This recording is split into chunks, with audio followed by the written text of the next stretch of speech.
AS en guerre totale. 5000 soldats contre le terrorisme international au Sahel.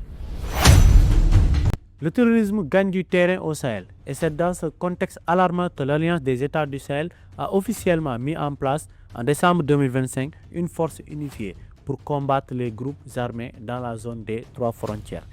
L'objectif principal, pallier le vide sécuritaire laissé par le départ des forces occidentales et l'inefficacité des mécanismes régionaux comme le G5 Sahel.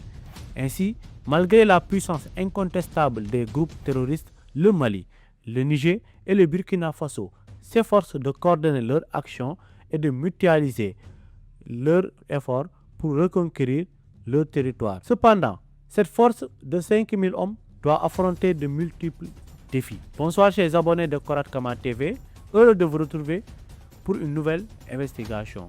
Nous allons analyser la création de la force unifiée de l'AES. Restez connectés.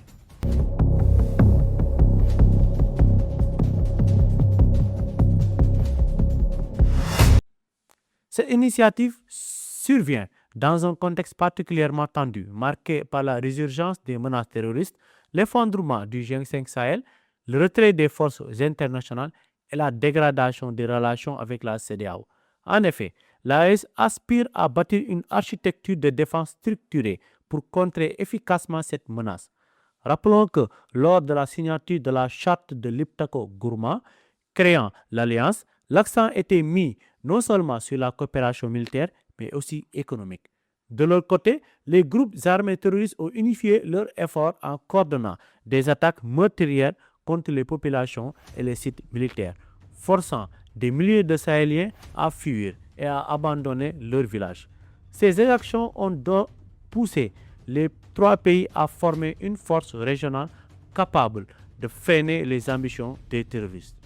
Composée de 5000 à 6000 hommes issus des 3 armées nationales, la force unifiée de l'AES est placée sous le commandement de Niamey et dirigée par le général burkinabé Daouda Traoré. Elle intègre plusieurs composantes essentielles: des forces terrestres, des moyens aériens pour des frappes ciblées et la surveillance, ainsi qu'un volet de renseignement pour optimiser les actions communes. Par ailleurs, elle s'appuie sur des bataillons d'intervention rapide, expérimentés et équipés de motos parfaitement adaptés au terrain impraticable de la région. Mais cette force ne se limite pas à l'aspect purement militaire. Elle combat aussi le terrorisme économique et médiatique.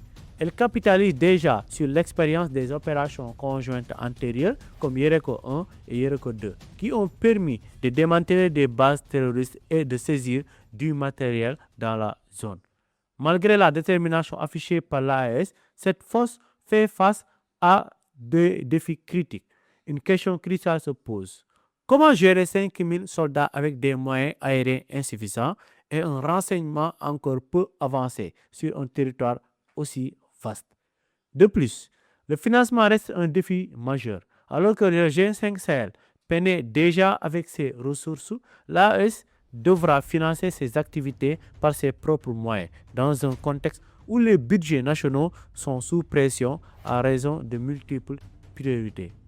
Par ailleurs, l'AES a bien compris que l'approche militaire seule ne suffit pas à éradiquer le seul fléau du terrorisme. Pour assurer une stabilité durable, il faut miser sur le développement et la communication. Ainsi, la création d'une banque d'investissement permettra de financer des projets viables, tandis qu'une télévision dédiée à l'AES contrera la propagande ennemie. En conséquence, cette reconquête militaire s'accompagnera du retour de l'État et des activités publiques dans les zones reculées. Cependant, la rupture avec la CEDEAO risque de creuser un vide sécuritaire dont les terroristes pourraient profiter, comme le montre l'exemple du Bénin. Cotonou subit déjà les conséquences d'un manque de coopération en renseignement, avec plusieurs attaques sur son sol. En définitive, la force unifiée de l'AES transcende le simple outil militaire. Elle incarne la redéfinition d'une nouvelle architecture de défense commune au Sahel, marquée par une volonté affirmée de souveraineté. L'avenir de la région dépendra de sa capacité à retisser le tissu déchiré de la coopération régionale. L'AES possède les atouts pour réussir cet exploit et l'issue de cette expérience déterminera le visage du Sahel pour les années à venir.